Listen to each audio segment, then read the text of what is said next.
Hello दोस्तों, जौहर classes YouTube channel पर आप सभी दोस्तों का स्वागत है। और आज मैं आपके सामने बहुत ही महत्वपूर्ण प्रश्न लेके आया हूँ। और इस प्रश्न पेपर सॉल्यूशन करने से पहले मैं आपको एक मोटिवेशनल सुनाऊंगा दोस्तों, कि रक्त बहाकर श्रृंगार करो, खामोश या तलवार नहीं, हम राणा के वंशज है, हार तो हमें स्वीकार ही नहीं। ठीक है दोस्तों, बने रहे मेरे साथ में। और मैं आज आपको बहुत ही महत्वपूर्ण प्रश्न बताने वाला हूँ, जो आपका ये प्रश्न पत्र रामबाण साबित होने वाला है। ठीक है दोस्तों, जो पहला प्रश्न है वो आपको स्क्रीन पर दिख रहा होगा हमारा, कि राजस्थान में कर्क रेखा की लंबाई है। फर्स्ट ऑप्शन दे रखा है 40 किलोमीटर, और सेकंड ऑप्शन दे रखा हमारा 26 किलोमीटर, और तीसरा ऑप्शन दे रखा हमारा 29 किलोमीटर, और चौथा ऑप्शन दे रखा हमारा 33 किलोमीटर। ये जो कर्क रेखा की लंबाई है वो मेरे हिसाब से ये प्रश्न सभी को आ रहा होगा। इसमें 26 किलोमीटर लंबाई है। यह कर्क रेखा डूंगरपुर और बांसवाड़ा से गुजरती है, और यह रेखा माही नदी को 2 बार काटती है। ठीक है दोस्तों, और आगे बढ़ते नए प्रश्न की ओर। और जो हमारा दूसरा प्रश्न है वो आपको स्क्रीन पर दिख रहा होगा दोस्तों, कि सूर्य की किरणें सर्वाधिक तिरछी किस जिले में पड़ती है। फर्स्ट ऑप्शन दे रखा हमारा बांसवाड़ा, और दूसरा ऑप्शन दे रखा हमारा डूंगरपुर, और तीसरा ऑप्शन दे रखा हमारा श्रीगंगानगर, और चौथा ऑप्शन दे रखा हमारा हनुमानगढ़। तो इसमें से हमारा सूर्य की तिरछी किरणें बांसवाड़ा में गिरती है, और यहाँ पे हनुमानगढ़ दे रखा है दोस्तों। हनुमानगढ़ में एक हमारा दुर्ग है, भटनेर दुर्ग है, जो घग्गर नदी के मुहाने पर हनुमानगढ़ में स्थित है, जो धानपेक्ष दुर्ग है, और जिसका निर्माण मोहम्मद बाटी द्वारा 3री शताब्दी में करवाया था, और इसका पुनर्निर्माण राजा अबेराज भाटी के द्वारा करवाया था। और इसका उपनाम है दोस्तों उत्तरी सीमा का प्रहरी। ठीक है दोस्तों, और आगे बढ़ते हैं नए प्रश्न की ओर। जो हमारा तीसरा प्रश्न है वो दोस्तों आपको स्क्रीन पर दिख रहा होगा, कि राजस्थान की स्थलीय सीमा कितने राज्यों को स्पर्श करती है। फर्स्ट ऑप्शन दे रखा हमारा 4, और दूसरा ऑप्शन दे रखा हमारा 6, और तीसरा ऑप्शन दे रखा हमारा 7, और चौथा ऑप्शन दे रखा हमारा 5। तो इसमें से हमारा सही उत्तर हो जाएगा दोस्तों 5। और इसमें राजस्थान की स्थलीय सीमा पंजाब, हरियाणा, उत्तर प्रदेश, मध्य प्रदेश और गुजरात से स्पर्श करती है दोस्तों। और भारत में सर्वाधिक अंतर्राष्ट्रीय सीमा राजस्थान की 1070 किलोमीटर है, और कुल सीमा पूछे तो 3310 किलोमीटर है। ठीक है दोस्तों, और आगे बढ़ते हैं नए प्रश्न की ओर। जो हमारा चौथा प्रश्न है वो आपको स्क्रीन पर दिख रहा होगा दोस्तों, मरु त्रिकोण में कौन से जिले आते हैं। फर्स्ट ऑप्शन दे रखा हमारा जोधपुर, नागौर, बीकानेर, और दूसरा ऑप्शन दे रखा हमारा जोधपुर, पाली और जैसलमेर, और तीसरा ऑप्शन दे रखा हमारा नागौर, बीकानेर और जैसलमेर, और चौथा ऑप्शन दे रखा हमारा जोधपुर, जैसलमेर और बीकानेर। तो इसमें से हमारा सही ऑप्शन हो जाएगा दोस्तों चौथा ऑप्शन। ठीक है दोस्तों, और आगे बढ़ते नए प्रश्न की ओर। और जो हमारा पांचवा प्रश्न है वो आपको स्क्रीन पर दिख रहा होगा दोस्तों, क्षेत्रफल की दृष्टि से राजस्थान का दूसरा बड़ा जिला है, कौन सा है। बाड़मेर है, या फिर बीकानेर है, या फिर जालौर है, या फिर जोधपुर है। तो इसमें से हमारा सही ऑप्शन हो जाएगा दोस्तों बाड़मेर है, जो क्षेत्रफल की दृष्टि से राजस्थान का दूसरा बड़ा जिला है। ठीक है दोस्तों, और आगे बढ़ते हैं नए प्रश्न की ओर। विश्व का एकमात्र वृक्ष मेला राजस्थान में कहाँ भरता है। फर्स्ट ऑप्शन दे रखा हमारा रामदेवरा, और दूसरा ऑप्शन दे रखा हमारा खेजड़ली, और तीसरा ऑप्शन दे रखा हमारा बांसवाड़ा, और चौथा ऑप्शन दे रखा हमारा घाटोल। तो राजस्थान का वृक्ष मेला खेजड़ली इसका उत्तर हो जाएगा दोस्तों। और 31 अक्टूबर 1983 को राज्य वृक्ष का दर्जा दिया गया। यह राजस्थान का गौरव भी कहा जाता है। इसे थार का रेगिस्तान या थार का कल्पवृक्ष भी कहा जाता है। और इसी दिन 31 अक्टूबर 1983 को राष्ट्रीय एकता दिवस भी मनाया जाता है, और सरदार वल्लभ भाई पटेल जयंती भी इसी दिन मनाई जाती है दोस्तों। और गोगा जी का थान खेजड़ी वृक्ष के नीचे खेजड़ी वृक्ष मेला खेजड़ी गांव जोधपुर में बढ़ता है, जो भाद्रपद शुक्ल दशमी को भरता है, और तेजा दशमी भाद्रपद शुक्ल दशमी को आती है। इनकी पत्ती को लूम कहा जाता है और इनकी फल को सागरी कहा जाता है। खेजड़ी पर डाक टिकट 60 पैसे का 5 जून 1988 को जारी किया गया था। ठीक है दोस्तों, और इसका व्यापारी नाम कांडी है। ठीक है दोस्तों, और आगे बढ़ते नए प्रश्न की ओर। जो हमारा 7वां प्रश्न है वो आपको स्क्रीन पर दिख रहा होगा दोस्तों। गागरोनी तोते के लिए प्रसिद्ध अभ्यारण्य है। फर्स्ट ऑप्शन दे रखा हमारा दर्रा वन्य जीव अभ्यारण्य, और दूसरा ऑप्शन दे रखा हमारा सवाई मानसी अभ्यारण्य, और तीसरा ऑप्शन दे रखा हमारा टोडगर रावली अभ्यारण्य, और चौथा ऑप्शन दे रखा हमारा केला देवी अभ्यारण्य। तो इसमें से हमारा सही ऑप्शन हो जाएगा दोस्तों जो गागरोनी तोता है, इसके लिए प्रसिद्ध अभ्यारण्य दर्रा वन जीव अभ्यारण्य है। ठीक है दोस्तों, और आगे बढ़ते। जो दर्रा वन्य जीव अभ्यारण्य है वो कोटा झालावाड़ में स्थित है दोस्तों। कोटा तथा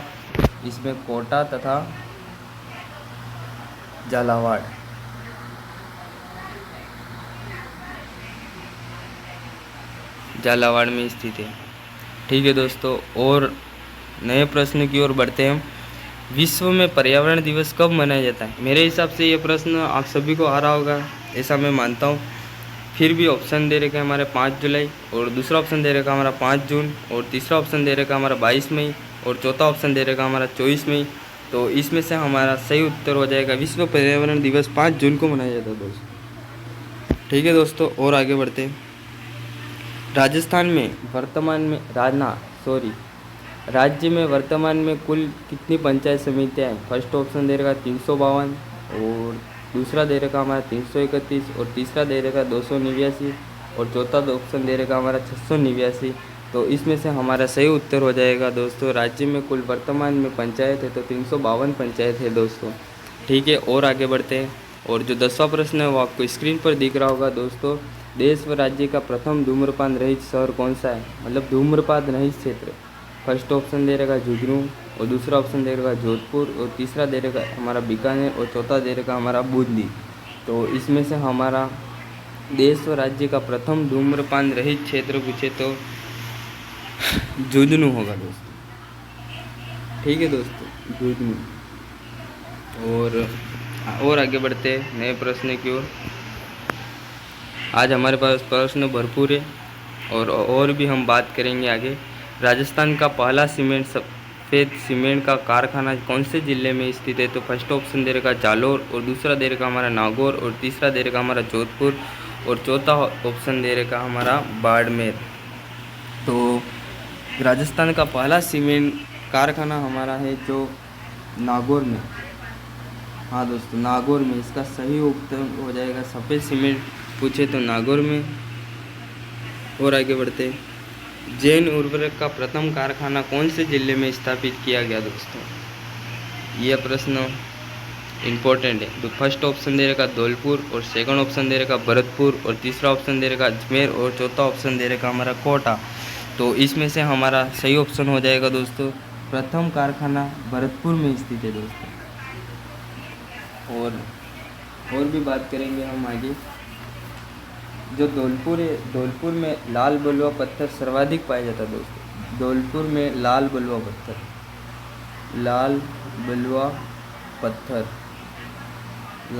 पत्थर सर्वाधिक पाया जाता है। और मुकुंदरा की पहाड़ियाँ पूछे तो कोटा तथा झालावाड़ में। मुकुंदरा की पहाड़ियाँ कोटा तथा झालावाड़ में स्थित है दोस्तों।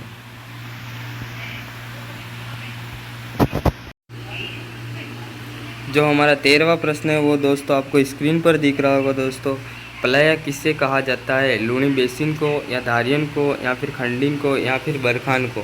तो इसमें से हमारा सही उत्तर हो जाएगा दोस्तों पलाया जिले कहा जाता है। तो इसमें खंडिन को, मरुस्थल क्षेत्र में खंडिन को पलाया कहा जाता है। ठीक है दोस्तों, और आगे बढ़ते नए प्रश्न की ओर। कपिल मुनि का मेला किस झील के किनारे प्रतिवर्ष कार्तिक पूर्णिमा को बढ़ता है? तो इसमें से हमारा सही ऑप्शन हो जाएगा दोस्तों, पहला ऑप्शन दे रखा अनूप सागर, दूसरा दे रखा अपना कावेत, और तीसरा ऑप्शन दे रखा हमारा कोलायत, और चौथा ऑप्शन दे रखा हमारा सूरसागर। तो इसमें से हमारा सही ऑप्शन हो जाएगा दोस्तों कोलायत झील बीकानेर। और कोलायत झील बीकानेर में करणी माता के पुत्र लाखा या लखन की मृत्यु कोलायत झील के अंदर डूबने से हुई थी। और करणी माता का जन्म 1367 ईस्वी में हुआ था। विक्रम संवत पूछे तो 1444। इनका जन्म सुवा गाँव जोधपुर में हुआ था। इनके पिताजी का मेहाजी चारण नाम था और इनके बचपन का नाम रिद्धुबाई या रिद्धिबाई था। और इनको सफ़ेद चील का अवतार माना जाता है और ये चारण जाति की कुल देवी मानी जाती है दोस्तों। और इनके मंदिर में सफ़ेद चूहों को देखने पर सफ़ेद चूहे पाए जाते हैं जिन्हें काबा कहा जाता है और इनके देखने पर शुभ माना जाता है दोस्तों। ठीक है दोस्तों, और आगे बात करेंगे नए प्रश्न की। जिलों व जिले से संबंध असत्य है। बालसमंद झील जोधपुर, चोपड़ा झील पाली, या किशोर सागर तालाब कोटा, या सिरसेर झील डीग में। तो इसमें से हमारा सही ऑप्शन हो जाएगा दोस्तों चौथा, सिरसेर झील है जो अलवर में स्थित है दोस्तों। सिरसेर झील है वो अलवर में स्थित है। इसमें असत्य और सत्य कथन है, तो इसमें से असत्य कथन तो हमारा चौथा हो जाएगा। और यहाँ पे डीग दे रखा, वहाँ पे हम अलवर होता, तो ये ऑप्शन भी हमारा राइट होता। राजस्थान का तीर्थराज है बेणेश्वर धाम है, और दूसरा ऑप्शन दे रखा हमारा रामेश्वर धाम, और तीसरा ऑप्शन दे रखा हमारा त्रिवेणी धाम, और चौथा ऑप्शन दे रखा है हमारा पुष्कर धाम। तो राजस्थान का तीर्थराज पुष्कर को कहा जाता है। पुष्कर है वह जो अजमेर में, यहाँ पर गुलाब की खेती भी की जाती है और एक गुलाब की खेती जयपुर में भी की जाती है दोस्तों। और आगे बढ़ते हैं। गीदड़ नृत्य राजस्थान के किस क्षेत्र का लोक नृत्य है? फर्स्ट ऑप्शन दे रखा मारवाड़, दूसरा दे रखा कोटा और बूंदी, और तीसरा दे रखा हमारा शेखावटी, और चौथा ऑप्शन दे रखा शेखावटी। आज थोड़ी बहुत मिसप्रिंट हुई है मेरे हिसाब से, पर इसका ऑप्शन हो जाएगा दोस्तों शेखावटी। गीदड़ नृत्य जो शेखावटी क्षेत्र का लोक नृत्य है। ठीक है दोस्तों, यहाँ पे दो ऑप्शन दे रखे शेखावटी, और दोनों हमारे राइट होंगे। मान गायन के लिए राजस्थान में कौन प्रसिद्ध है? कालीबाई, या फिर अमीर खां, या फिर अल्लाह जिलाबाई, और यहाँ दे रखा चौथा ऑप्शन फलकूबाई। तो इसमें से हमारा सही ऑप्शन हो जाएगा दोस्तों अल्लाह जिलाबाई। इसमें हमारा तीसरा ऑप्शन है जो सही हो जाएगा दोस्तों। मान गायक के लिए राजस्थान में कौन प्रसिद्ध है? तो अल्लाह जिलाबाई प्रसिद्ध है। ठीक है दोस्तों, और आगे बढ़ते हैं। सालिम सिंह की हवेली, नतमल की हवेली और पटवो की हवेली कहाँ पर स्थित है दोस्तों? पहला ऑप्शन दे रखा हमारा बीकानेर, और दूसरा दे रखा अजमेर, और तीसरा दे रखा झुंझुनू, और चौथा दे रखा हमारा जैसलमेर। सालिम सिंह की हवेली और नतमल की हवेली और पटवो की हवेली, तो ये हमारा जैसलमेर में स्थित है दोस्तों। जैसलमेर में सोनारगढ़ दुर्ग है जिसमें 99 बुर्ज है। और आगे बढ़ते हैं दोस्तों। किस लोक नृत्य में वाद्य यंत्र का नहीं किया जाता है? गवरी, वालर, डांडिया, एचरी। तो इसमें से हमारा सही उत्तर हो जाएगा दोस्तों, सही उत्तर हो जाएगा दोस्तों वालर। किस लोक नृत्य में वाद्य यंत्र का नहीं किया जाता है? तो वालर में नहीं किया जाता दोस्तों। ठीक है दोस्तों, और आगे बढ़ते हैं। वागड़ के गांधी, फर्स्ट ऑप्शन दे रखा सागरमल गोपा, और दूसरा ऑप्शन दे रखा हमारा भोगीलाल पांड्या, और तीसरा ऑप्शन दे रखा हमारा हरिदेव जोशी, और चौथा ऑप्शन दे रखा हमारा उपरोक्त कोई नहीं। तो इसमें से हमारा सही ऑप्शन हो जाएगा भागीलाल पांड्या। ठीक है दोस्तों, और आगे बढ़ते हैं। जो 22वां प्रश्न है वो आपको स्क्रीन पर दिख रहा होगा दोस्तों कि राजस्थान राज्य विज्ञान एवं प्रौद्योगिकी परिषद का गठन किस वर्ष किया गया था? 1980 में किया गया था, या फिर 1981 में किया गया था, या फिर 1982 में किया गया था, या फिर 1983 में किया गया था? तो प्रौद्योगिकी परिषद का गठन तो 1983 में किया गया था दोस्तों। ठीक है दोस्तों, और आगे बढ़ते हैं। जो हमारा 23वां प्रश्न है वो आपको स्क्रीन पर दिख रहा होगा दोस्तों।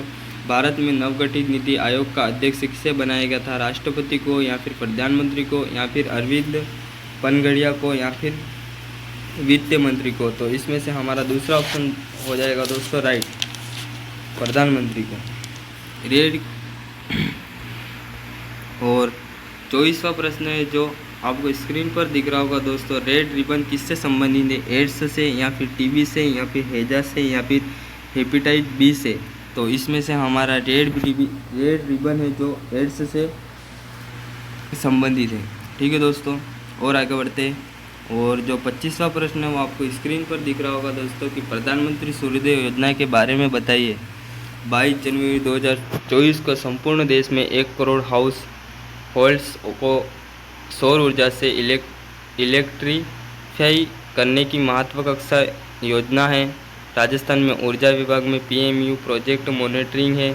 या फिर दूसरा दे रखा है यहाँ पे 2 यूनिट का गठन करके 5 लाख से अधिक घरों पर सोलर है। यहाँ पे प्लांट स्थापित करने का लक्ष्य रखा जाना प्रस्तावित है। और तीसरा ऑप्शन दे रखा हमारा, इससे प्रदेश के परिवार को प्रति माह 300 यूनिट तक बिजली निःशुल्क मिल सकेगी। या फिर चौथा ऑप्शन दे रखा हमारा उपयुक्त सभी। तो इसमें से हमारा सही ऑप्शन हो जाएगा दोस्तों उपयुक्त सभी। ये योजना के बारे में जितने भी ऑप्शन बताए गए वो सभी राइट है दोस्तों। इसमें हमारा चौथा ऑप्शन है जो राइट हो जाएगा दोस्तों। और आगे बढ़ते हैं। और आपकी स्क्रीन पर दिख रहा होगा दोस्तों 26वां प्रश्न, तो सुगड़ चिड़ी को किस लोक मान्यता का स्वरूप माना जाता है? तो फर्स्ट ऑप्शन दे रखा नारायणी माता और दूसरा दे रखा आवड़ माता और तीसरा दे रखा नागणेची माता और चौथा ऑप्शन दे रखा हमारा शीतला माता। तो इसमें से हमारा सही ऑप्शन हो जाएगा दोस्तों आवड़ माता। और आवड़ माता दे रखा है। और नारायणी माता का मूल नाम करमेतीबाई था और इनके पिता का नाम विजयराम था। और स्थान राजगढ़ तहसील बरवा की डूंगरी तलहटी प्रदेश अलवर में। यह नाइयों की कुल देवी मानी जाती है। और इनकी माता का नाम रामवती था और इनका पति का नाम कर्मसी था जो सांपों काटने से मृत्यु हुई थी। ठीक है दोस्तों, यह हमने नारायणी माता के बारे में बात कही। और देखते हैं दोस्तों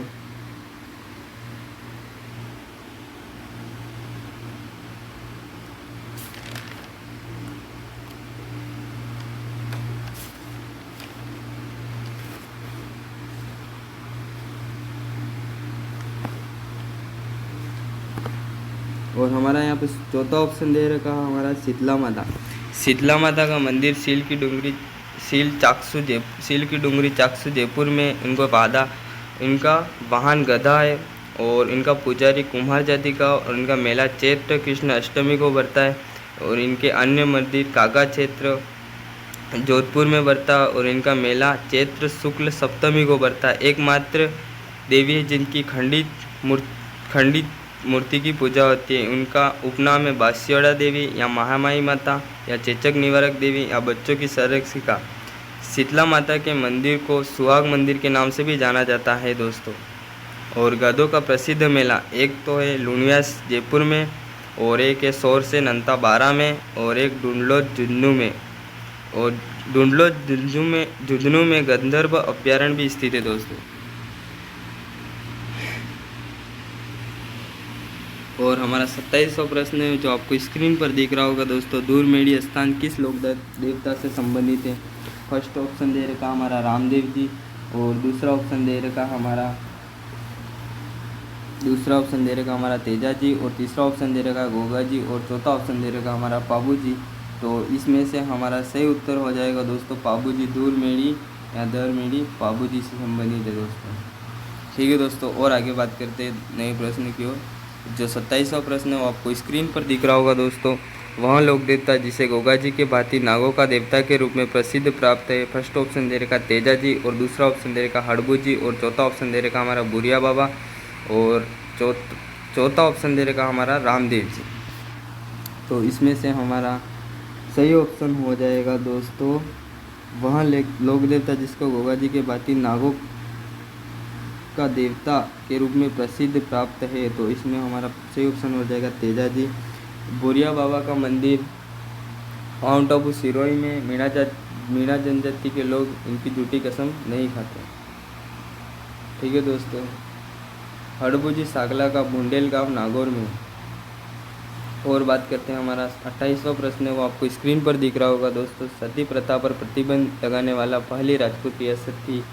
तो फर्स्ट ऑप्शन देगा जोधपुर और दूसरा ऑप्शन दे रखा हमारा बूंदी, और तीसरा ऑप्शन दे रखा कोटा, और चौथा ऑप्शन दे रखा हमारा जयपुर। तो इसमें से सही उत्तर हो जाएगा दोस्तों बूंदी।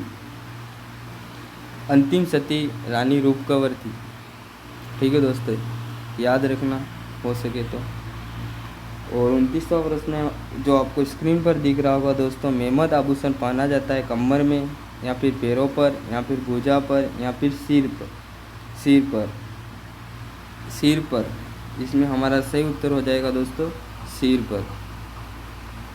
मेहमद नामन आभूषण सिर पर भी पहना जाता है, रखड़ी।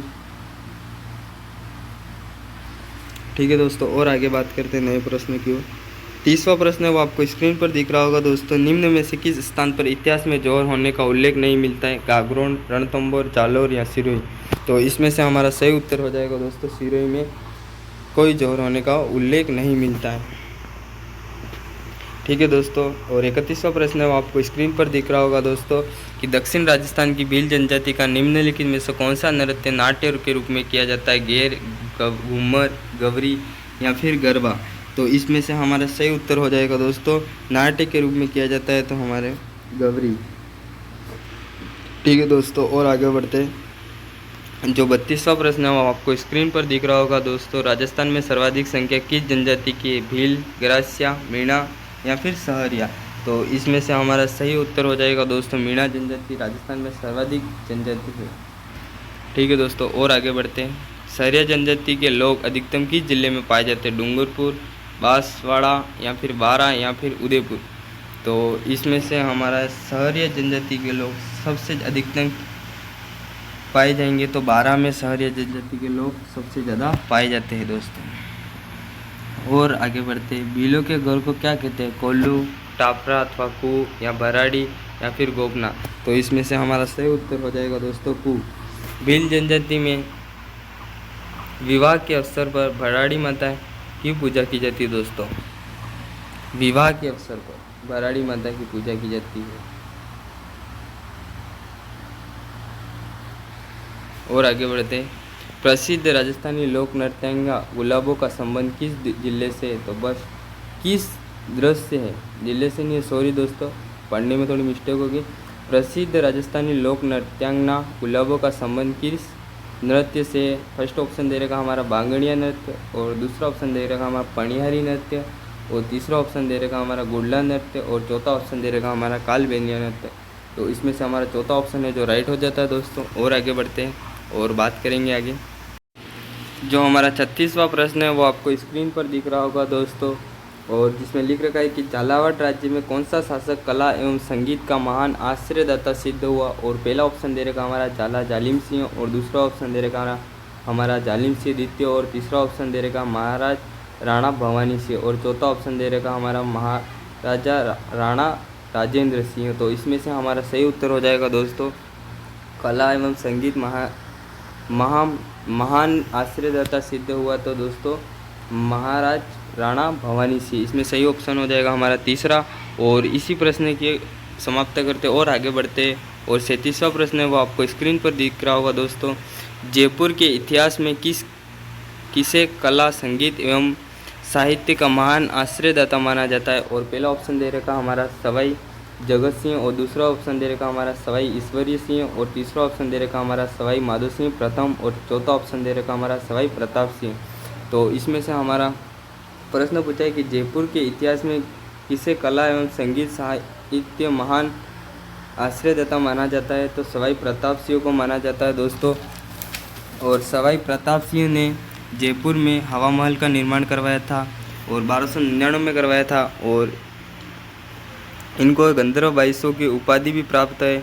और हवा महल के वास्तुकार पूछे तो लालचंद है, और इनकी आकृति हवा महल की आकृति कृष्ण के मुकुट के समान है दोस्तों। इसमें 353 जाली एवं झरोखे और 953 खिड़कियाँ हैं, और इनके फर्स्ट प्रवेश द्वार आनंद पोल है। और इसमें यहाँ 5 मंजिलें हवा, प्रकाश, विचित्र, रतन, शारदा और शरद। जो शरद मंदिर है वो सबसे नीचे की है, और हवा मंदिर है वो सबसे ऊपर की है। और यहाँ पर 1968 में सुरक्षित स्मारक घोषित किया गया दोस्तों। ठीक है दोस्तों, और आगे बढ़ते हैं। जो 38वां प्रश्न है वो आपको स्क्रीन पर दिख रहा होगा दोस्तों, कच्ची घोड़ी नृत्य करते हैं केवल पुरुष, केवल महिलाएं पुरुष एवं महिला दोनों एवं केवल घोड़े। तो इसमें से हमारा सही ऑप्शन हो जाएगा कच्छी घोड़ी नृत्य, जो केवल पुरुषों के द्वारा किया जाता है दोस्तों। और आगे बढ़ते हैं। जो 39वां प्रश्न है हमारा, भीलों का प्रसिद्ध लोकगीत जिसे स्त्री पुरुष साथ मिलकर गाते हैं उसे क्या कहते हैं? सोवलिया कहते हैं, या फिर जोरावा कहते हैं, या फिर सुपना कहते हैं, या फिर हमसीड़ो कहते हैं। तो इसमें से हमारा सही ऑप्शन हो जाएगा दोस्तों हमसीड़ो। हमसीड़ो कहा जाता है। और भीलों से एक बात और याद रखना, भील जनजाति के पुरुष कमर पर जो वस्त्र लपेटते हैं उन्हें खोइतू कहा जाता है। वस्त्र लपेटते कमर में उसे खोइतू कहा जाता है। और भीलों के वस्त्रों में फेंटा क्या है? तो भीलों के वस्त्र में फेंटा सिर की एक पगड़ी होती है। भीलों में छेड़ा फाड़ना तलाक देने का तरीका है। और ठीक है दोस्तों, इतनी बातें याद रखना भील जनजाति में। और आगे बढ़ते हैं। और 40वां प्रश्न है हमारा, मुमल क्या है? तो फर्स्ट ऑप्शन दे रखा लोक नृत्य, या फिर दूसरा ऑप्शन दे रखा हमारा लोकवाद्य, या फिर तीसरा ऑप्शन दे रखा हमारा फड़ है, या फिर चौथा ऑप्शन दे रखा हमारा लोकगीत है। तो इसमें से हमारा मुमल क्या है? तो मुमल, इसमें हमारा सही ऑप्शन हो जाएगा दोस्तों, मुमल एक लोकगीत है दोस्तों। ठीक है दोस्तों, और आगे बढ़ते हैं। 13 ताली नृत्य का प्रमुख वाद्य यंत्र कौन सा है दोस्तों? मंजीरा, या फिर झांझ, या फिर चंग, या फिर नगाड़ा। तो इसमें से हमारा सही ऑप्शन हो जाएगा दोस्तों मंजीरा। पहला ऑप्शन हमारा राइट होता है दोस्तों। और ये 13 भाद्रपद शुक्ल दशमी को इनकी धर्म बहन दालीबाई ने राम सरोवर की पाल पर समाधि ली थी दोस्तों। ठीक है दोस्तों, और आगे बढ़ते हैं। और जो हमारा 43वां प्रश्न है वो आपको स्क्रीन पर दिख रहा होगा दोस्तों, बसंतगढ़ का शिलालेख किस वंश से संबंधित है? तो दोस्तों इसमें हमारा फर्स्ट ऑप्शन दे रखा हमारा सोलंकी, और दूसरा ऑप्शन दे रखा हमारा चौहान, और तीसरा ऑप्शन दे रखा हमारा राठौड़, और चौथा ऑप्शन दे रखा हमारा चावड़ा। तो इसमें से हमारा सही ऑप्शन हो जाएगा दोस्तों चावड़ा। बसंतगढ़ शिलालेख, वर्मला इनके राजा थे तब वर्मला थे, और खीवल माता का मंदिर सिरोही में स्थित है। और बसंतगढ़ शिलालेख से इनका नाम, राजस्थान का नाम राजस्थान दिव्य मिलता है दोस्तों।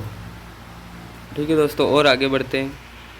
और आपके सामने 44वां प्रश्न वो आपको स्क्रीन पर दिख रहा होगा दोस्तों, राजस्थान स्थापत्य कला का जनक किसे कहा जाता है दोस्तों? फर्स्ट ऑप्शन दे रखा हमारा मंडन, और दूसरा ऑप्शन दे रखा हमारा नरेश भूपत को, और तीसरा ऑप्शन दे रखा महाराणा कुंभा, और चौथा ऑप्शन दे रखा हमारा चित्रांगन मौर्य ने।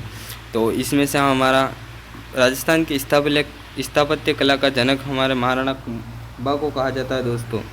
और संगीत का भी जनक कहा जाता है। चित्रांगन मौर्य ने चित्तौड़गढ़ दुर्ग का निर्माण करवाया था दोस्तों, और मंडन कुंभलगढ़ दुर्ग का वास्तुकार है दोस्तों।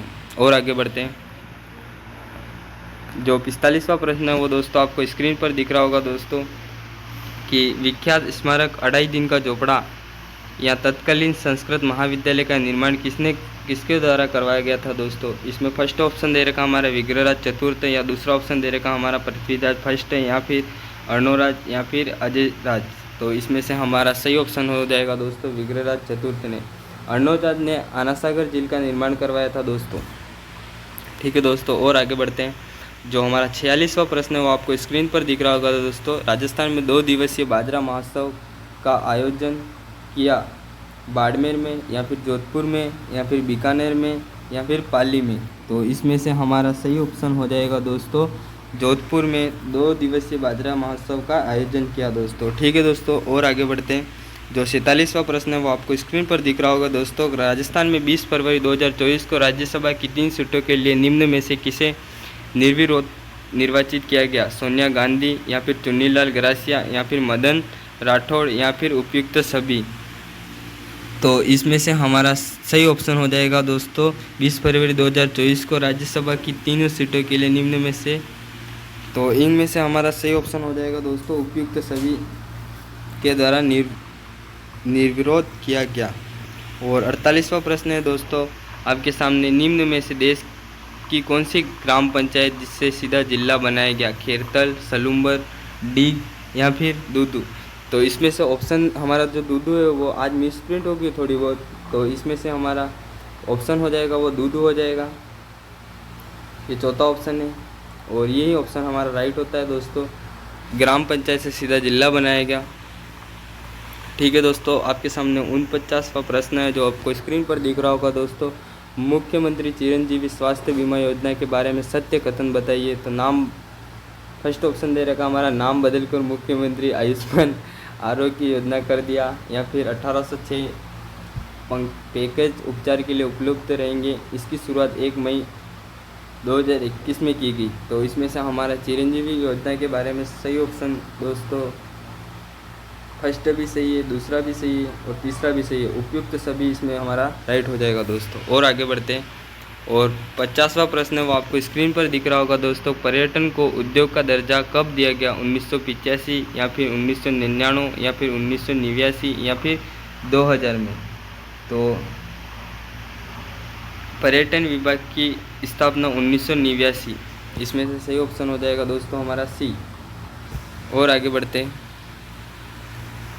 और अगर हमारी क्लास अच्छी लगी हो तो लाइक कमेंट सब्सक्राइब ज़रूर करना। और आज आपके सामने हम करंट के भी क्वेश्चन लेके आए।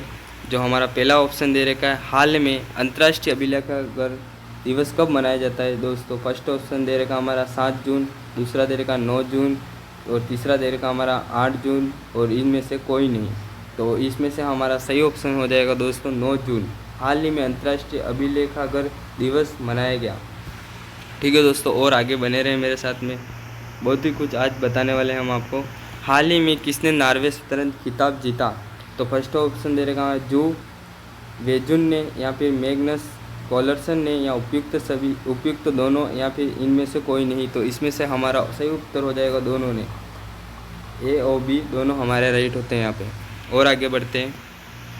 हाल ही में मोरियप्पन थंगावेलु ने विश्व पैरा एथलेटिक्स चैंपियनशिप में कौन सा पदक जीता। फर्स्ट ऑप्शन दे रखा हमारा स्वर्ण, दूसरा दे रखा हमारा रजत और तीसरा दे रखा हमारा कांस्य और चौथा ऑप्शन दे रखा हमारा कोई नहीं। तो इसमें से हमारा सही ऑप्शन हो जाएगा दोस्तों स्वर्ण। और आगे बढ़ते हैं।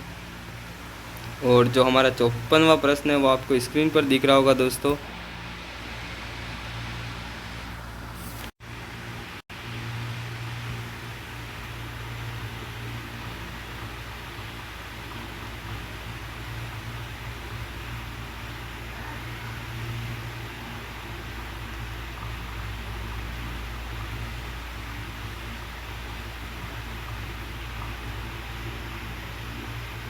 जो आपको 54वां प्रश्न है वो आपको स्क्रीन पर दिख रहा होगा दोस्तों। हाल ही में प्रधानमंत्री नरेंद्र मोदी ने वर्चुअल माध्यम से कहाँ निसर्ग ग्राम का उद्घाटन किया गया। फर्स्ट ऑप्शन दे रखा पुणे में, दूसरा देखा मुंबई में और तीसरा देख रखा हमारा नागपुर में और चौथा ऑप्शन दे रखा हमारा नासिक में।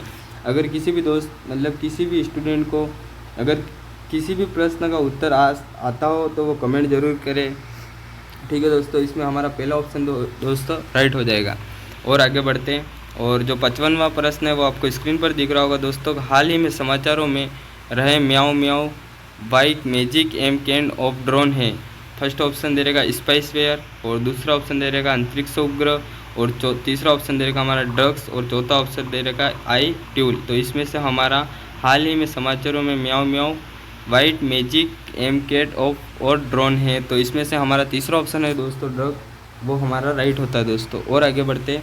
और जो 56वां प्रश्न है वो दोस्तों स्क्रीन पर दिख रहा होगा दोस्तों कि भारत की पहली गति शक्ति अनुसंधान पीठ किस संस्थान में स्थापित की गई। तो दोस्तों हमारा यहाँ पर सही पहला ऑप्शन दे रहेगा हमारा IIT बॉम्बे और दूसरा ऑप्शन दे रहेगा हमारा IIT कानपुर और तीसरा ऑप्शन दे रहेगा हमारा IIS अहमदाबाद और चौथा ऑप्शन दे रहेगा हमारा IIS शिलांग। तो इसमें से हमारा सही ऑप्शन हो जाता है चौथा नंबर का। और आगे बढ़ते। हाल ही में समाचारों में देखा गया गुजराई सौर ऊर्जा स्टेशन किस राज्य में स्थित है दोस्तों। फर्स्ट ऑप्शन दे रहेगा मध्य प्रदेश और दूसरा ऑप्शन दे रहेगा हमारा उत्तर प्रदेश और तीसरा ऑप्शन दे रहेगा उत्तराखंड और चौथा ऑप्शन दे रहेगा हमारा राजस्थान। तो इसमें से हमारा दूसरा ऑप्शन है जो राइट होता है, ऊर्जा स्टेशन की राज्य में स्थित है तो उत्तर प्रदेश में स्थित है दोस्तों। और 58वां प्रश्न है, हाल ही में खबरों में रहा काली टाइगर रिजर्व किस राज्य में स्थित है दोस्तों। तमिलनाडु में या फिर कर्नाटक में या फिर उड़ीसा में या फिर जयपुर में। तो इसमें से हमारा सही दोस्तों उत्तर हो जाएगा वो कर्नाटक हो जाएगा दोस्तों। और आगे बढ़ते। भारत और जो 59वां प्रश्न है वो आपको स्क्रीन पर दिख रहा होगा दोस्तों कि भारत और किसी देश के बीच संयुक्त अभ्यास धर्म गार्जियन का हाल ही में राजस्थान में शुभारंभ किया गया दोस्तों। फर्स्ट ऑप्शन दे रखा ऑस्ट्रेलिया, दूसरा ऑप्शन दे रखा हमारा जापान, और तीसरा ऑप्शन दे रखा मालदीव, और चौथा ऑप्शन दे रखा हमारा अमेरिका। तो इसमें हमारा धर्म गार्जियन हाल ही में राजस्थान में शुभारंभ कब कहाँ किया गया, तो दोस्तों जापान में किया गया दोस्तों। और आगे बढ़ते हैं, जो आपका 60वां प्रश्न है दोस्तों, चौथे खेलो इंडिया शीतकालीन खेलों का आयोजन कहाँ किया गया दोस्तों। वापस एक बार पढ़ते दोस्तों इस प्रश्न को। चौथे खेलो इंडिया शीतकालीन खेलों का आयोजन कहाँ किया गया दोस्तों, शिमला में, या फिर गुलमर्ग में, या फिर कुल्लू में, या फिर ओली में। तो इसमें से हमारा बी ऑप्शन है जो राइट होगा दोस्तों। और आगे बढ़ते हैं, और जो करंट के क्वेश्चन थे वो आज हमारे 10 ही क्वेश्चन थे। अगर लाइक कमेंट अच्छे आएंगे तो करंट के हिसाब से और प्रश्न हम आगे तक बनाएंगे दोस्तों। और आपके सामने अब नई कड़ी में हिंदी के प्रश्न आएंगे दोस्तों, जिसमें हमारा पहला प्रश्न दे रखा है स्क्रीन पर है, जो किसी शब्द में री स्वर नहीं है। फर्स्ट ऑप्शन दे रखा कृपा, दूसरा देगा कृष्ण, और तीसरा दे रखा दृष्टि, और चौथा दे रखा हमारे रिवाज। इसमें हमारा सही उत्तर हो जाएगा दोस्तों रिवाज। ठीक है दोस्तों, और आगे बढ़ते हैं।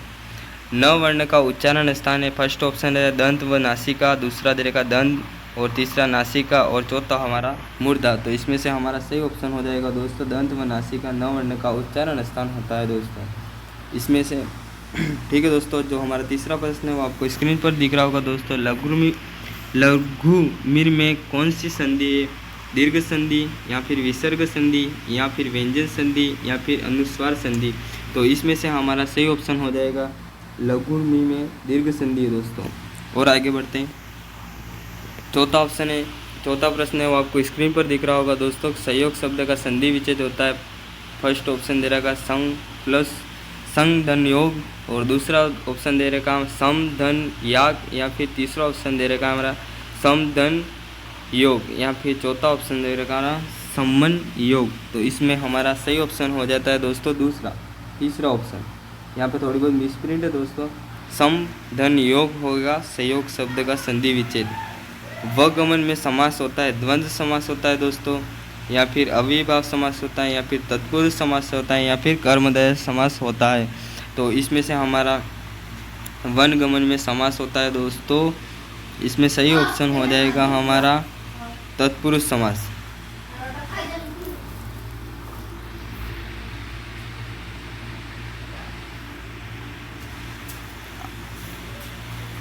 आपके सामने दोस्तों वनगमन पांचवा प्रश्न वो आपको स्क्रीन पर दिख रहा होगा दोस्तों कि वनगमन में समास होता है। फर्स्ट ऑप्शन दे रखा हमारा द्वंद्व समास, दूसरा ऑप्शन दे रखा हमारा अव्ययभाव समास, और तीसरा ऑप्शन दे रखा हमारा तत्पुरुष समास, और चौथा ऑप्शन दे रखा हमारा कर्मधारय समास। तो इसमें से हमारा वनगमन में समास होगा तत्पुरुष समास। इसमें तीसरा ऑप्शन है जो हमारा राइट होता है दोस्तों। और आगे बढ़ते हैं, और जो छठा प्रश्न है हमारा वो आपको स्क्रीन पर दिख रहा होगा दोस्तों कि पंचानन में समास है द्विगु समास, या फिर तत्पुरुष समास, या फिर कर्मधारय समास, या फिर बहुब्रीहि समास। तो पंचानन में हमारा दोस्तों पंच आनन है जिसके, तो इसमें हमारा बहुब्रीहि समास होगा दोस्तों। और आगे बढ़ते हैं, जो सातवां प्रश्न है वो आपको स्क्रीन पर दिख रहा होगा दोस्तों। सुशांत शब्द में उपसर्ग है सु धन शांत, या फिर दूसरा ऑप्शन दे रखा हमारा सु धन अंत, और तीसरा ऑप्शन दे रखा हमारा सु धन अशांत, और चौथा ऑप्शन दे रखा हमारा सु धन शांत। तो इसमें से हमारा सही ऑप्शन हो जाएगा दोस्तों सु धन शांत। चौथा ऑप्शन है वो हमारा राइट होता है दोस्तों। और इसी कड़ी की दौर पर और हम आगे बढ़ते हैं, और हमारा आठवां प्रश्न वो आपको स्क्रीन पर दिख रहा होगा दोस्तों। प्रागैतिहासिक में किस उपसर्ग का प्रयोग किया गया दोस्तों। फर्स्ट ऑप्शन दे रहा प्रा, दूसरा हमारा दे रखा प्राग, और तीसरा ऑप्शन दे रखा हमारा प्राग, और चौथा ऑप्शन दे रखा हमारा प्रागैति। तो इसमें से हमारा सही उत्तर हो जाएगा दोस्तों प्राग। प्रागैतिहासिक में उपसर्ग प्राग उपसर्ग होगा दोस्तों। और आगे बढ़ते हैं, और 9वां प्रश्न है वो आपको स्क्रीन पर दिख रहा होगा दोस्तों। कहावत शब्द में प्रयुक्त प्रत्यय है। पहला ऑप्शन दे रखा हावत, और दूसरा ऑप्शन दे रखा हमारा वत, और तीसरा दे रखा हमारा कह, और चौथा ऑप्शन दे रखा हमारा आवत। तो इसमें से सही ऑप्शन हो जाएगा दोस्तों आवत, कहावत। इसमें आवत उप प्रत्यय का प्रयोग है दोस्तों। और 10वां प्रश्न है वो आपको स्क्रीन पर दिख रहा होगा दोस्तों कि आंशिक शब्द में प्रत्यय है अप्रत्यय या फिर क प्रत्यय या फिर इक प्रत्यय या फिर सिक प्रत्यय। तो इसमें से हमारा सही ऑप्शन हो जाएगा दोस्तों तीसरा, इक प्रत्यय आंशिक में। और आगे बढ़ते हैं। और 11वां प्रश्न है वो आपको स्क्रीन पर दिख रहा होगा दोस्तों कि आज का तत्सम शब्द है अज या फिर दूसरा है उदय या फिर आज या फिर चौथा ऑप्शन है दोस्तों इदम। तो इसमें से हमारा सही ऑप्शन हो जाएगा दोस्तों अद्य। अद्य हमारा सही ऑप्शन हो जाएगा दोस्तों। और आगे बढ़ते हैं। 12वां प्रश्न है वो आपको स्क्रीन पर दिख रहा होगा दोस्तों कि रेलगाड़ी शब्द है, देशज शब्द है या फिर संकर शब्द है या फिर विदेशज शब्द है या फिर तद्भव शब्द है। तो इसमें हमारा सही ऑप्शन हो जाएगा रेलगाड़ी शब्द है जो संकर शब्द है दोस्तों। दूसरा ऑप्शन राइट होता है। और आगे बढ़ते हैं दोस्तों। जो हमारा 13वां प्रश्न है वो आपको स्क्रीन पर दिख रहा होगा दोस्तों कि सर और शर शब्द युग्म का अर्थ है तालाब और बाण, सूखा और तीर, संयोग या वियोग या प्रेमी या प्रेमिका। तो इसमें से हमारा सही उत्तर हो जाएगा दोस्तों तालाब और बाण। फर्स्ट ऑप्शन हमारा राइट होता है। और इसी दौर पर हम और आगे बढ़ते हैं दोस्तों। 14वां प्रश्न है वो आपको स्क्रीन पर दिख रहा होगा दोस्तों कि रथ और रति शब्द युग्म का अर्थ है। फर्स्ट ऑप्शन दे रखा हमारा पुरुष और स्त्री, और दूसरा ऑप्शन दे रखा हमारा लीन और प्रेम, और तीसरा ऑप्शन दे रखा हमारा सहयोग और वियोग, और चौथा ऑप्शन दे रखा हमारा प्रेमी और प्रेमिका। इसमें हमारा सही उत्तर हो जाएगा दोस्तों दूसरा लीन और प्रेम सही उत्तर हो जाएगा दोस्तों। और जो हमारा 15वां प्रश्न है वो आपको स्क्रीन पर दिख रहा होगा दोस्तों कि जंगम का विलोम शब्द होता है। फर्स्ट ऑप्शन दे रखा हमारा सबल, और दूसरा ऑप्शन दे रखा हमारा प्रवाह, और तीसरा ऑप्शन दे रखा हमारा ध्रुबल, और चौथा ऑप्शन दे रखा हमारा स्थावर। तो इसमें से हमारा जंगम का विलोम होता है स्थावर दोस्तों। इसका ये राइट होगा दोस्तों। और आगे बढ़ते हैं। और 26वां प्रश्न वो आपको स्क्रीन पर दिख रहा होगा दोस्तों समष्टि का विलोम शब्द होता है। फर्स्ट ऑप्शन दे रखा हमारा विशिष्ट, दूसरा दे रखा अशिष्ट, और तीसरा दे रखा वेष्टि, और चौथा दे रखा अपुष्टि। तो इसमें से हमारा सही ऑप्शन हो जाएगा दोस्तों समष्टि का विलोम तो वेष्टि होगा दोस्तों। और आगे बढ़ते हैं। और 70वां प्रश्न है जो आपको स्क्रीन पर दिख रहा होगा दोस्तों कि नौका शब्द का पर्याय बताइए। फर्स्ट ऑप्शन दे रखा तिया, दूसरा दे रखा हमारा तरगिणी, और तीसरा दे रखा हमारा तरी, और चौथा ऑप्शन दे रखा हमारा तरनीजा। तो इसमें से हमारा नौका शब्द का पर्यायवाची शब्द होता है हमारा तरी। तीसरा ऑप्शन दोस्तों राइट होता है यहाँ पे। और आगे बढ़ते हैं। और 18वां प्रश्न है वो आपको स्क्रीन पर दिख रहा होगा दोस्तों कि शिव का पर्यायवाची होता है। फर्स्ट ऑप्शन है शिवालय, दूसरा है हरि, और तीसरा है रुद्राक्ष, और चौथा हमारा रुद्र। तो शिव का पर्यायवाची शब्द रुद्र होता है दोस्तों। और आगे बढ़ते हैं। और 19वां प्रश्न है हमारा मैं आपको सहमत नहीं हूँ वाक्य है। ठीक है दोस्तों, यह कैसा वाक्य है? निषेधवाचक वाक्य है, या फिर संदेहवाचक वाक्य है, या फिर इच्छावाचक वाक्य है, फिर विधानवाचक वाक्य है। तो इसमें से हमारा मैं आपसे सहमत नहीं हूँ यह वाक्य निषेधवाचक वाक्य है दोस्तों। और आगे बढ़ते हैं। जो 20वां प्रश्न है वो आपको स्क्रीन पर दिख रहा होगा दोस्तों कि रमेश ने बताया कि वह घर जा रहा है वाक्य है विधिवाचक वाक्य, या फिर मिश्रित वाक्य, या फिर संयुक्त वाक्य, या फिर सरल वाक्य। तो ये हमारा मिश्रित वाक्य है दोस्तों। दूसरा ऑप्शन यहाँ पे राइट होता है दोस्तों। और आगे बढ़ते हैं। और जो 21वां प्रश्न है वो आपको स्क्रीन पर दिख रहा होगा दोस्तों कि वे उत्तम संस्कारों से हमें दृढ़ करेंगे कारक है संबंध कारक, या करण कारक, या फिर संप्रदान कारक, या फिर अपादन कारक। तो इसमें से हमारा सही उत्तर हो जाएगा दोस्तों वे उत्तम संस्कारों से हमें दृढ़ करने का कारक है। तो इसमें हमारा करण कारक हो जाएगा दोस्तों। और आगे बढ़ते। और आपके सामने 23वां प्रश्न है कारक कितने प्रकार के होते हैं दोस्तों? फर्स्ट ऑप्शन है 7, दूसरा ऑप्शन है 6, और तीसरा ऑप्शन है 8, और चौथा ऑप्शन है हमारा 5। तो कारक तो हमारे क से ही याद रखना है, कारक क से याद रखना है, क और अ। क से हमारा याद रखना है 8। ठीक है दोस्तों। और आगे बढ़ते। और जो 24वां प्रश्न है वो आपको स्क्रीन पर दिख रहा होगा दोस्तों अलग होने के अर्थ में किस कारक का प्रयोग किया जाता है दोस्तों? फर्स्ट ऑप्शन दे रखा संप्रदान, और दूसरा दे रखा हमारा अधिकरण, और तीसरा ऑप्शन दे रखा हमारा करण, और चौथा ऑप्शन दे रखा हमारा। आज चौथे ऑप्शन में थोड़ी बहुत मिस्टेक हो गई दोस्तों, ये अलग भाषा में लिखा हुआ है दोस्तों, ये भाषा मुझे भी समझ में नहीं आई, पर इसका सही ऑप्शन हो जाएगा दोस्तों अलग होने के भाव में अपादान कारक का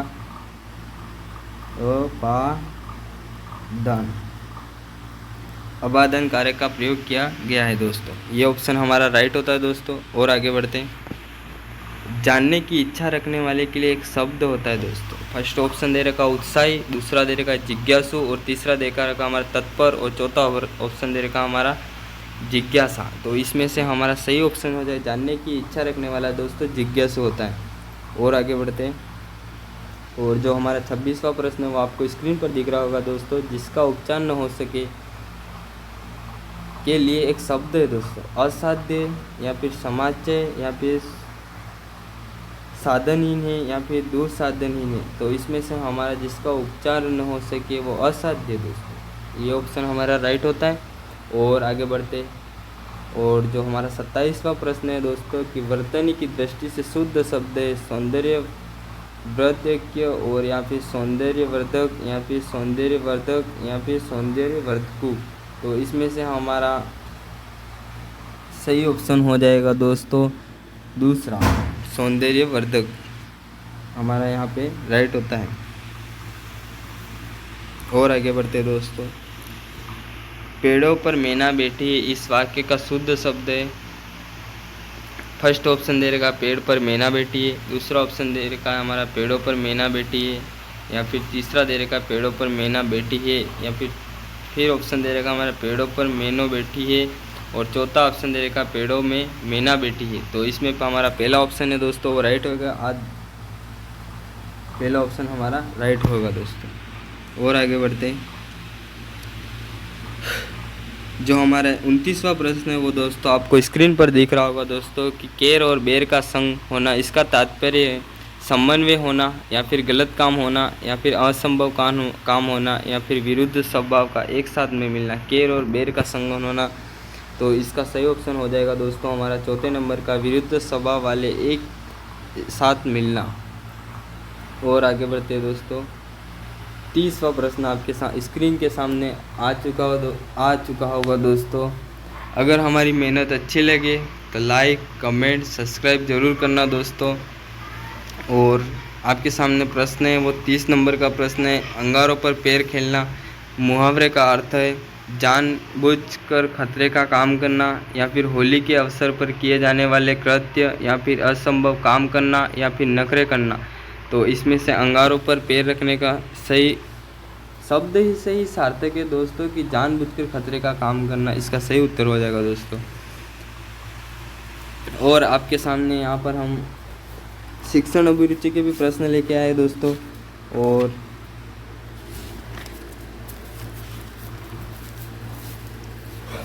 शिक्षण अभिरुचि के प्रश्न है जो मूल्यांकन में किसकी व्याख्या की जाती है दोस्तों। इसमें हमारा पहला ऑप्शन दे रखा हमारा मूल्यांकन में किसकी व्याख्या की जाती है।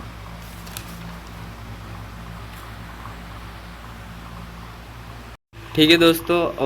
और आज आपके सामने हम शिक्षण अभिरुचि के भी प्रश्न लेके आए, और आज हम इन प्रश्नों के बारे में विशेष अध्ययन करेंगे दोस्तों। तब तक आप मेरे साथ में बने रहें। और जो हमारा पहला प्रश्न है वो आपको स्क्रीन पर दिख रहा होगा दोस्तों कि मूल्यांकन में किसकी व्याख्या की जा सकती है दोस्तों। फर्स्ट है शिक्षण विधियों की, या फिर शिक्षण व्यूह रचना की, या फिर शिक्षण कौशल की, या फिर शिक्षण कक्ष की। तो इसमें से हमारा सही ऑप्शन हो जाएगा शिक्षण विधियों की दोस्तों। ठीक है दोस्तों। और आगे बढ़ते हैं। और हमारा 23वां प्रश्न है वो आपको दूसरा प्रश्न है वो आपको जो दूसरा प्रश्न है वो आपको स्क्रीन पर दिख रहा होगा दोस्तों। कक्षा शिक्षण में विद्यार्थियों में उपेक्षित परिवर्तन किसके अनुसार होते हैं। फर्स्ट ऑप्शन है उद्देश्यों पे, दूसरा ऑप्शन है शिक्षण उद्देश्य पे, और तीसरा ऑप्शन है हमारा जीवन उद्देश्य पे, या फिर हमारा चौथा ऑप्शन है व्यवहारिक उद्देश्य से। तो इसमें से हमारा सही ऑप्शन हो जाएगा दोस्तों कक्षा में शिक्षण विद्यार्थियों में उपेक्षित परिवर्तन किससे करते हैं, तो शिक्षण उद्देश्य से करेंगे दोस्तों। ये ऑप्शन हमारा यहाँ पे राइट होता है दोस्तों। और आगे बढ़ते हैं। और जो हमारा तीसरा प्रश्न है वो आपको स्क्रीन पर दिख रहा होगा दोस्तों कि मूल्यांकन प्रक्रिया का एक अनुकूल प्रभाव शिक्षण को कैसा बनाता है दोस्तों।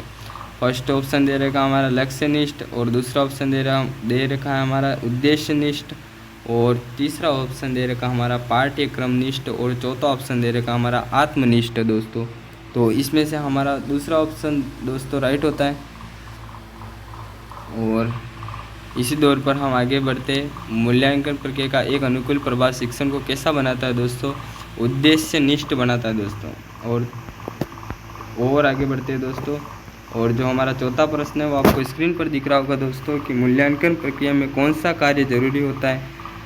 फर्स्ट ऑप्शन दे रखा हमारा संश्लेषण, और दूसरा ऑप्शन दे रखा हमारा विशेषण, और तीसरा ऑप्शन दे रखा हमारा विश्लेषण, और चौथा ऑप्शन दे रखा हमारा विवेचन। तो इसमें से हमारा दूसरा ऑप्शन विशेषण ऑप्शन है जो हमारा यहाँ पे राइट होता है दोस्तों। विश्लेषण ऑप्शन है जो हमारा राइट होता है दोस्तों। और पांचवा प्रश्न है वो आपके सामने स्क्रीन पर आ चुका है दोस्तों कि आपके छात्रों की सदैव आपसे यह शिकायत रहती है कि कक्षा में पढ़ाते समय आप बहुत जल्दी बोलते हैं। जल्दी बोलने का एक प्रमुख कारण यह हो सकता है उपलब्ध समय कम है, या आप में आत्मविश्वास की कमी है, या फिर छात्र आदी हो गया है वह नहीं कर सकता है। तो इसमें से हमारा सही ऑप्शन हो जाएगा दोस्तों आप में आत्मविश्वास की कमी होगी। ये ऑप्शन हमारा राइट होता है दोस्तों। और आगे बढ़ते हैं। और छठा प्रश्न है वो आपको स्क्रीन पर दिख रहा होगा दोस्तों कि विचारों का ग्रहण करना उतना ही महत्वपूर्ण है जितना कि विचारों का प्रेक्षण करना। आप इस बात किस सीमा तक सहमत है? पूर्ण सहमत है, या प्रायः, या फिर पूर्ण असहमत है, या फिर संभवत है? तो विचारों का ग्रहण करना उतना ही महत्वपूर्ण है जितना विचारों का प्रेक्षण करना, इस बात से हम पूर्ण सहमत है दोस्तों। ये हमारा फर्स्ट ऑप्शन राइट हो जाता है। और शिक्षण अभिरुचि में 99% हमको पॉजिटिव ही उत्तर देना होता है दोस्तों। और आगे बढ़ते हैं। सातवां प्रश्न है वो आपको स्क्रीन पर दिख रहा होगा दोस्तों कि कठिन एवं दुर्गम विषय वस्तु को पढ़ाना चाहिए। फर्स्ट ऑप्शन है दोस्तों बाद में, दूसरा ऑप्शन है बीच में, तीसरा ऑप्शन है खंडों में, और चौथा ऑप्शन है दोस्तों छात्रों के इच्छा अनुसार। तो कठिन दुर्गम विषय वस्तु को पढ़ाना चाहिए खंडों में, मतलब टुकड़ों में। ठीक है दोस्तों। और आगे बढ़ते हैं। जो आठवां प्रश्न है वो आपको स्क्रीन पर दिख रहा होगा दोस्तों कि स्निग्ध स्मूथ विचार संप्रेषण सबसे अच्छा होता है। आप इस कथन से कितने सहमत है दोस्तों? पूर्ण सहमत हैं, या प्रायः, या फिर संभवत, या फिर पूर्ण असहमत है दोस्तों? इसमें से हमारा पहला ऑप्शन है जो हमारा राइट होता है दोस्तों। और आगे बढ़ते हैं। जो 9वां प्रश्न है वो आपको स्क्रीन पर दिख रहा होगा दोस्तों। कक्षा और कक्ष में विचार संप्रेषण होना चाहिए प्रजातांत्रिक, या फिर दूसरा राजतांत्रिक, या फिर मिला जुला, या फिर सामान्य। तो इसमें से हमारा पहला ऑप्शन है जो दोस्तों राइट होता है प्रजातांत्रिक। कक्षा कक्ष में विचार संप्रेषण होना चाहिए। ठीक है दोस्तों। और आगे बढ़ते हैं। और जो 10वां प्रश्न है वो आपको स्क्रीन पर दिख रहा होगा दोस्तों कि दंड एवं पुरस्कार के द्वारा विचार संप्रेषण को बनाया जा सकता है दोस्तों। फर्स्ट ऑप्शन है हमारा प्रभावी, और दूसरा ऑप्शन है हमारा कठिन, और तीसरा ऑप्शन है हमारा उद्देश्यनिष्ठ, और चौथा ऑप्शन है हमारा बोधगम्य। और इसमें से हमारा सही ऑप्शन हो जाएगा दोस्तों प्रभावी। और आगे बढ़ते हैं। और संप्रेषण के लिए शाब्दिक भाषा का आवश्यक है, किंतु कभी कभी बिना शाब्दिक भाषा के भी संप्रेषण संभव है। क्या सहमत है दोस्तों? फर्स्ट ऑप्शन दे रखा हमारा अनिश्चित, और दूसरा ऑप्शन दे रखा हमारा पूर्ण सहमत, और तीसरा ऑप्शन दे रखा हमारा कभी कभी, और चौथा ऑप्शन दे रखा हमारा पूर्ण असहमत।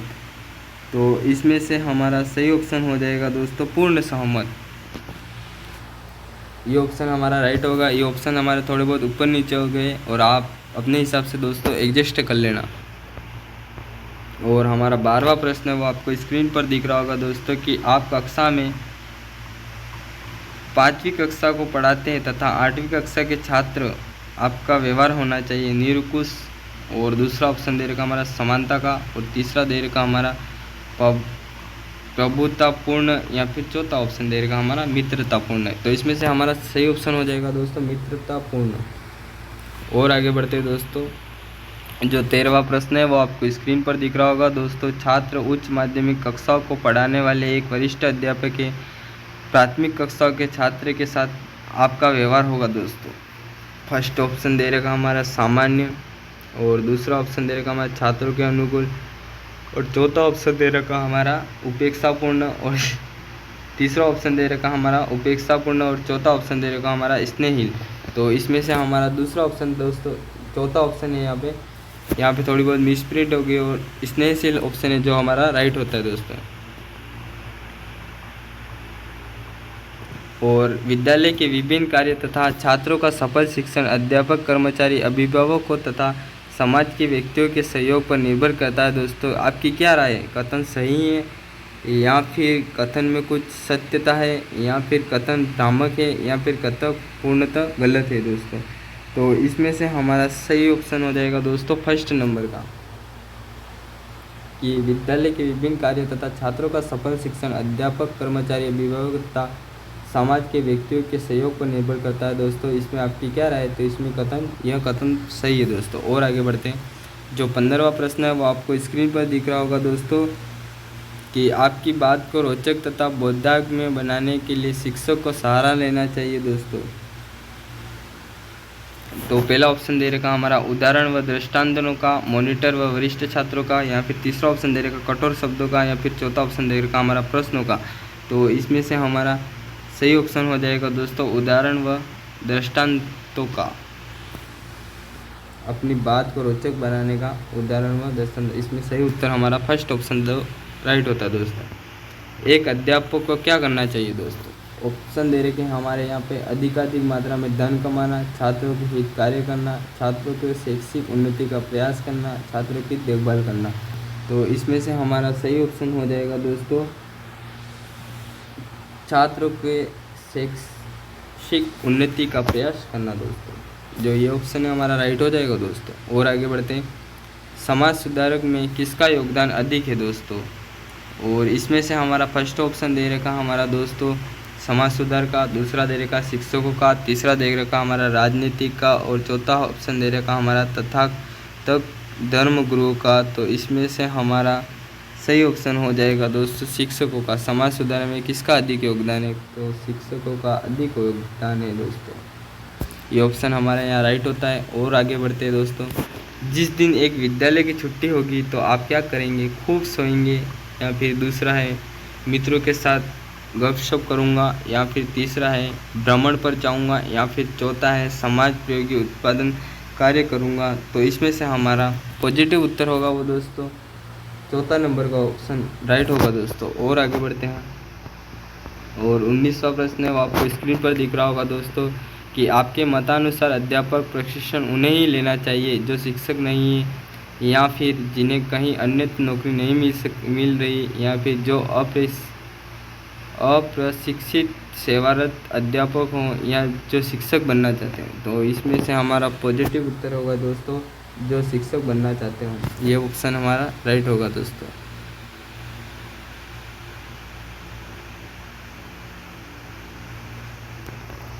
सॉरी दोस्तों, इस ऑप्शन में मेरे हिसाब से शायद थोड़ी बहुत मिस्टेक हुई ऐसा लगता है दोस्तों।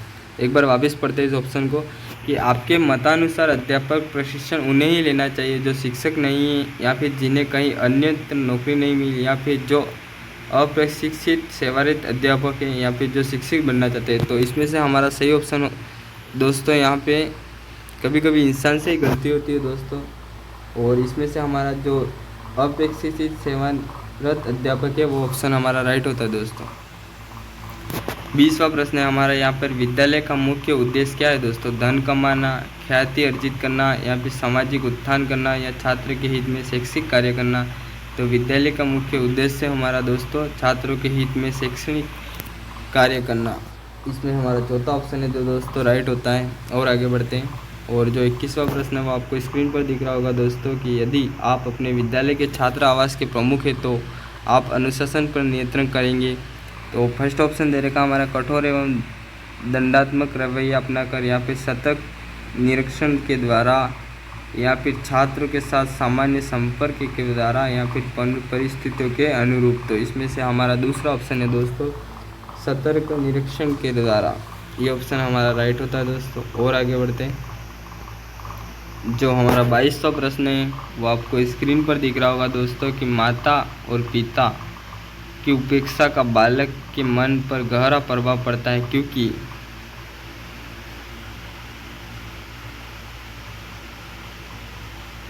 बालक स्वभाव से भावुक होता है, या फिर बालक में परिपक्वता का अभाव होता है, या फिर बालक का मन कोमल होता है, या बालक माता पिता की उपेक्षा बर्दाश्त नहीं कर पाता। तो गहरा प्रभाव पड़ता है दोस्तों कि बालक माता पिता की उपेक्षा बर्दाश्त नहीं कर पाता। बालक के मन पर गहरा प्रभाव पड़ता है दोस्तों। बालक माता पिता की उपेक्षा बर्दाश्त नहीं कर पाता। इसमें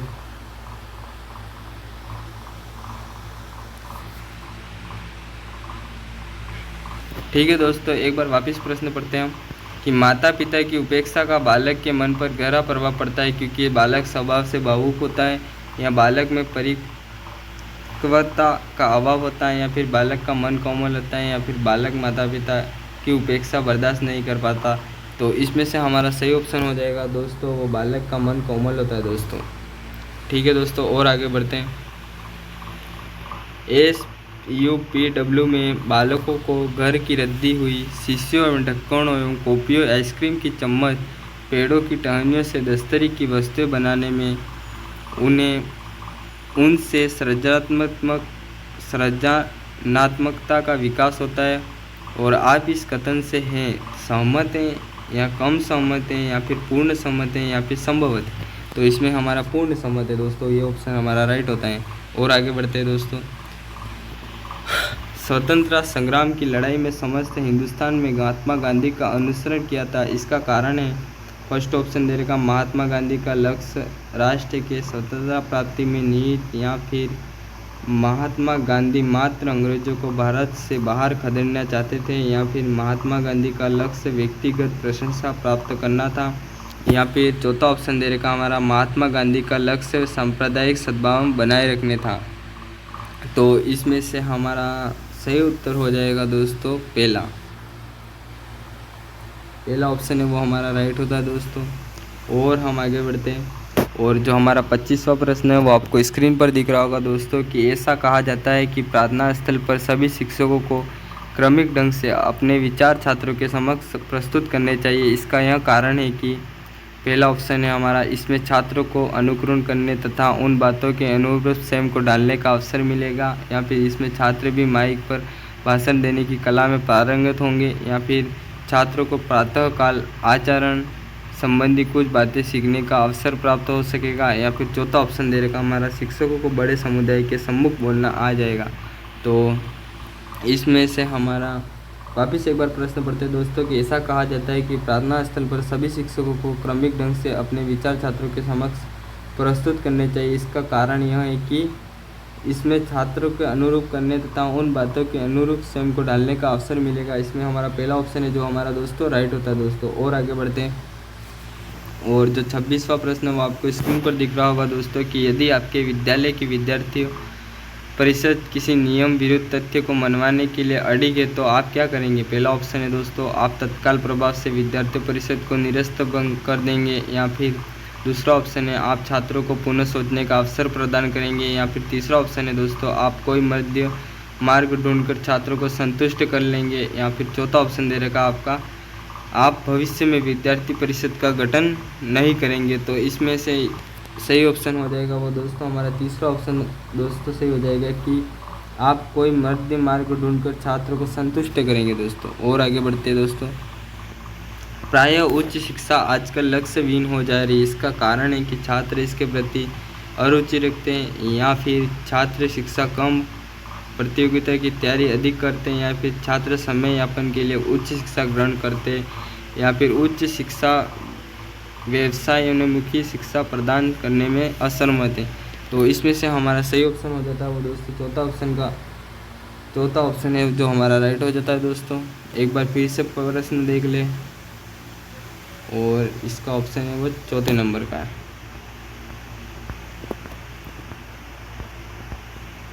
आज की क्लास हमारी यहाँ तक है दोस्तों, और इतनी देर आपने समय दिया इसके लिए आपको सभी को धन्यवाद दोस्तों।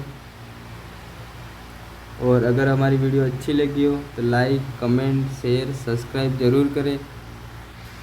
ठीक है दोस्तों, मिलते हैं अब नई नेक्स्ट वीडियो के साथ में।